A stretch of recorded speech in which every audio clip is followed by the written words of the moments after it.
Imagine two people. They are both 25 years old. They earn roughly the same salary. They live in the same city. They both want financial freedom. But 10 years later, something strange happens. Point one has a growing investment portfolio, an emergency fund, and money working for them. The other is still waiting for the moment when they finally start investing. It probably wasn't because one person was dramatically smarter. It wasn't because one had a secret investment, and it wasn't because one suddenly became rich. The biggest difference may have been something much simpler. They understood how to get their first dollar. 100,000.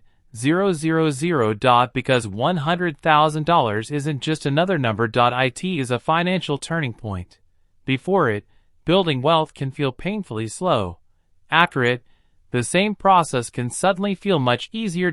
So today, let's break down the $100,000 wealth formula nobody explains, and by the end, you'll understand why your first $100,000 may be the hardest money you'll ever build, and why getting there changes the entire game. Earn more money. Spend less. Save what's left. Repeat. Sounds reasonable, but there's a problem. If you earn $4,000 a month and spend $3,700, you have only $300 left. You can save it. You can invest it. You can be extremely disciplined, but your progress will still feel slow. And this creates one of the biggest psychological problems in personal finance. People quit before compounding has a chance to matter. Imagine putting $300 every month into an investment account. After 1 year, you've contributed $3,600. After 5 years, you've contributed $18,000. That's progress. But it doesn't feel life-changing. You look at the account and think that's it? Then you see someone online claiming they made $50,000 from investing. Suddenly, your $18,000 feels insignificant. And that's where people make a dangerous mistake. They start searching for shortcuts. Crypto, hot stocks, options, trading, the next big opportunity. Anything that promises to turn a small amount of money into a huge amount of money quickly. But wealth usually isn't built by finding one magical investment. It's built by creating a system that you can continue long enough for time to become your partner. And that system becomes especially powerful around your first $100,000. Let's imagine you start with $0. Your goal is $100,000. A lot of people immediately ask what investment can get me there fastest. But that's often the wrong question. The better question is how much money can I consistently put to work? Because when your portfolio is small, your behavior matters more than your investment returns. Let's say you have $5,000 invested. Even if your investments grow by 10%, that's about $500. Nice. But increasing your annual savings by $5,000 can have a much bigger impact. This is why the early stage of wealth building is less about being an investing genius and more about increasing the gap between what you earn and what you spend. Think of your income as water flowing into a bucket. Your expenses are holes in the bucket. If the holes are huge, pouring more water into the bucket doesn't help much. There are two ways to fill it. You can pour in more water. Or you can make the holes smaller. The smartest strategy is usually to do both. Earn more, spend intentionally, invest the difference, and keep repeating. The $100,000 formula. Here's the simple formula: income, savings, investing, time, compounding. But there's an important detail. The formula changes as you get closer to $100,000. At the beginning, your savings are doing most of the heavy lifting. Later, your investments start helping. And eventually, your money begins producing meaningful amounts of money by itself. Let's make this concrete. Suppose someone earns $50,000 a year. After taxes and expenses, they manage to invest $500 every month. That's $6,000 per year. If they simply keep doing that, they are building a habit. But then something important happens. They get a raise. Instead of increasing their lifestyle by the full amount, they invest part of the raise. Maybe they start investing $700 a month. then $900. Then $100. Suddenly, the journey accelerates. This is why income growth is such an underrated part of wealth building. Your investment account can grow in two ways. Your money can grow, and the amount of money you send into the account can grow. Most people focus almost entirely on the first one. But when you're starting out, the second one can be much more powerful. This is where psychology becomes incredibly important. Imagine you make $40,000. You drive an old car. You cook at home. You have a small apartment. You don't feel rich. Then your income rises to $60,000. What happens? You might think, finally, I deserve a better car. So you get one. Then you move into a nicer apartment. You eat out more. You upgrade your phone. You start taking more expensive vacations. Nothing feels crazy individually. That's the dangerous part. It's not one giant purchase. It's dozens of small upgrades. Your income increased by $20,000. But your lifestyle quietly increased by $18,000. So your wealth barely moved. This is called lifestyle inflation, and it can trap people for decades. The solution isn't to live like a monk. You should enjoy your money. The goal is to make sure every raise doesn't automatically become a permanent expense. If your income rises by $10,000, maybe your lifestyle gets $3,000 better, and the remaining $7,000 helps build your future. Now something powerful happens. Your lifestyle improves, but your wealth improves even faster. The first $10,000 can feel painfully slow. You start at $0. You save your first $1,000, then $2,000, then $5,000. It feels like you're climbing a mountain, but something important is happening. You're not just accumulating money. You're changing your identity. You go from, I should probably start saving, to, I am someone who saves and invests. That psychological shift is huge, because once you've successfully built $10,000, building the next $10,000 doesn't feel impossible anymore. You have proved you've already done it once, and that proof changes your behavior. This is one of the hidden benefits of your first financial milestones. They don't just change your bank account. They change what you believe is possible. There's another piece of the formula that people often ignore. You can invest aggressively for years, but one unexpected emergency can force you to sell investments at the worst possible moment. Your car breaks down. You lose your job. A family emergency happens. A large unexpected bill arrives. And suddenly, the money you thought was invested for the future has to pay for the present. That's why an emergency fund matters. It's not exciting. Nobody posts, look at my amazing emergency fund. But boring financial systems are often the systems that keep you wealthy. Think of your emergency fund as a shock absorber. You hope you never need it, but when life hits a pothole, it keeps the entire vehicle from falling apart. Here's one of the strangest things about wealth.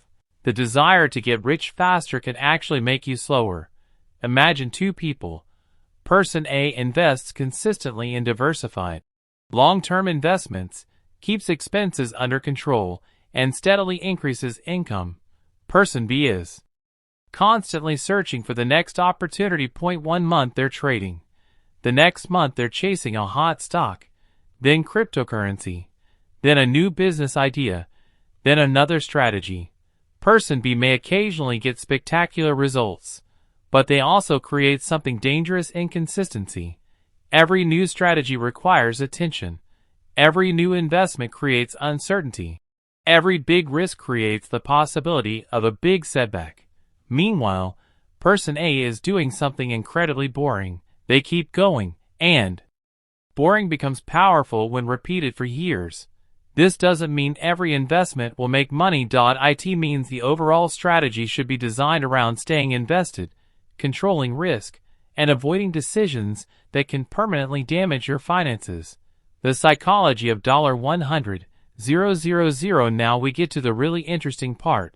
Why does $100,000 feel different? Because of something called momentum. Let's say you have $5,000. A 10% return produces about $500. Useful, but not life-changing. Now imagine you have $100,000. A hypothetical 10% return would be $10,000. That's still not guaranteed. Markets can fall, and returns vary dramatically from year to year. But mathematically, a larger base means that the same percentage change represents a much larger dollar amount. This is why wealth can appear to accelerate, not because the rich have a secret percentage. They simply have a much larger pile of capital working for them. It's like pushing a small snowball down a hill. At first, it barely looks different, but as it rolls, it collects more snow. Then it gets bigger. Then it collects even more. Your first few $1,000s don't produce enormous results. But as your capital grows, the potential dollar impact of investment growth grows with it. That's the beginning of the snowball effect. So, if we simplify everything, the $100,000 wealth formula looks like this: increase your income, control lifestyle inflation, build a financial safety cushion, invest consistently, avoid catastrophic mistakes, give the process time, and then repeat. That's it.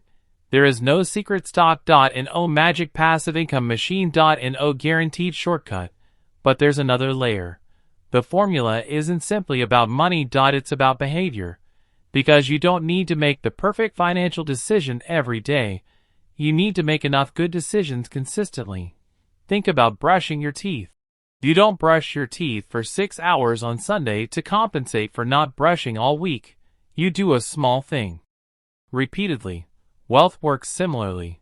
Investing $50,000 once isn't realistic for most people, but investing every month for years can become powerful. The habit matters. A simple example: let's say two friends, Alex and Sam, both start earning decent incomes. Alex earns more, but spends almost everything. Sam earns slightly less, but saves aggressively. At age 25, Alex looks richer. Better car, better apartment, more expensive vacations. Sam looks ordinary, but Sam keeps investing.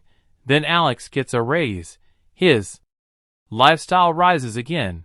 Sam gets a raise. He invests part of it. A few years pass, then a few more. Eventually, Sam's financial position starts looking completely different. And this is one of the most important lessons about wealth. Looking rich and being wealthy are two different things. Looking rich is about what your money can buy today. Being wealthy is about how much financial freedom your money can create tomorrow. A $60,000 car can make you look successful, but a growing investment portfolio can quietly buy something much more valuable: options. The option to leave a terrible job, the option to take time off, the option to handle an emergency, the option to say no. That's what wealth really buys. So what should you actually do with this information? Start by calculating your current gap. How much comes into your life every month? How much leaves? And how much consistently gets invested? Don't worry about making the number perfect. Just make it honest. Then focus on the 3 levers you can control. Lever 1. Income. Develop skills. Negotiate. Change jobs when appropriate. Build additional income streams if they genuinely fit your situation, because increasing your income can dramatically increase your ability to invest. Lever 2. Expenses. Don't cut everything that makes life enjoyable. Instead, identify the expenses that don't actually improve your life. Subscriptions you never use. Impulse purchases. Lifestyle upgrades you barely notice. Recurring expenses that quietly consume your future. Cut the waste, not the joy. Lever 3. Investment consistency. Once your basic financial foundation is in place, put money to work regularly in investments appropriate for your goals, time horizon, and risk tolerance. And most importantly, don't constantly interrupt the process because of fear or excitement. You don't need to predict every market move. You need a system you can stick with. Here's the part nobody tells you when you're starting. Your first $100,000 isn't really about $100,000. It's about becoming the kind of person who can build $100,000 because once you learn how to create a surplus, protect it, and leave it alone long enough to grow, you've learned a skill that can be repeated. The number can eventually become $200,000, then $300,000, then $500,000, and eventually, depending on your income, savings rate, investment returns, and time, even more. The first milestone teaches you the system. The system creates the wealth. So the next time you look at your investment account and think, why is this taking so long? Remember this. A forest doesn't look impressive when you plant the first tree. For a long time, it looks like almost nothing is happening. But underneath the surface, roots are growing. And then one day, the trees are everywhere. Building wealth can feel exactly the same. At the beginning, your contribution seems small. Your investment returns seem insignificant. Your progress feels invisible. But every dollar you save is a dollar that can potentially work for your future. Every raise you partially invest increases your engine. Every unnecessary expense you eliminate creates more fuel. Every year you stay consistent gives compounding more time to work. And that's the real $100,000 wealth formula. Earn more, keep more, invest consistently, avoid major mistakes, and give it enough time. Because the hardest part of becoming wealthy may not be reaching $1 million. It may be reaching your first $100,000 without getting distracted, discouraged, or desperate for a shortcut. Once you understand that, you stop asking, how can I get rich quickly? And you start asking a much more powerful question. How can I build a financial system that keeps making me richer for the next 10, 20, or 30 years? That is the question that can change everything. And the earlier you start asking it, the more valuable your answer becomes.